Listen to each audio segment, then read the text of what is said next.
mga kabombo, live and direct kita sa public terminal kung sa di isa na naman ka driver sa nga van ang aton kuhaan sang sentimiento, may kaangtanan sa pagtaas sa nga presyo sa nga petrolyo kagkaron makaupod naton si Sir Aaron. Sir, maayong hapon sa imo. Ngayong hapon man. Okay.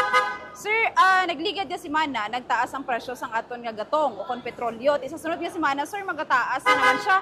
Kamusta sir ang inyong nga biyahe kag ti ang Balatsagon man, ano Balatsagon niya sir? Pigado kayo. Ang biyahe namon. Oo. Tungod na apektuhan kami sa pagtaas ng presyo ng krudo.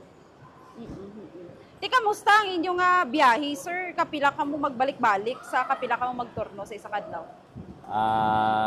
Sa subong kay Pigado man ang amon pamasahero, round trip lang kami. Or depende sa imo nga turno kung matuon ka sa first trip, misa mga 3 ways, mga 4 ways ka man.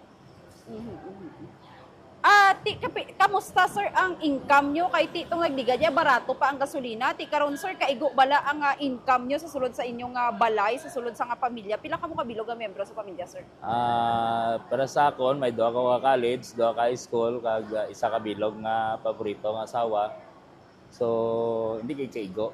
Hindi siya kaigo. Sa college pa lang, kulang na siya kayo.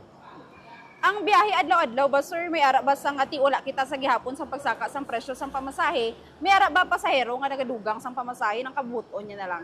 Wala gid, ginasukoti kami sang kambyo. Wala gid may Kung nagadugang. may ispi, ginabalik gid namon ang ilang tama nga sinsilyo kag ang regular man ila pamasahe. Wala sila ga-offer nga magdugang. Wala sa mega offer. Talagsa lang gid siguro, pero talagsa lang gid. Oo, okay. Subong sir nga nagtaas ang presyo sang petrolyo, magasaka man ang presyo sang balaklo. Anong ginahimo yung sulod sa inyo panimalay para makatipid ka mo? Ate, studaan binuro kag Oo. Lang gid, tipid lang gid. Tungod may estudyante pa nga ginasapar. Sadto makabakal pa sang burot, subong makabakal man gihapon. Subong burot pero ipit na. Burot. Oo. Sige sir, tagaan ta ka sang ligwa para magpanawagan sa tanan nga pasahero. Basi kung gusto lang Manila o may kabubuton bala sila nga mag-offer man sang dungagan ang pamasahe. Sige sir, panawagan pati man sa aton nga gobyerno. Panawagan sa mga mabuot namon yung mga pasahero kay kami nga mga driver pertigid ka Pigado among pamamasada.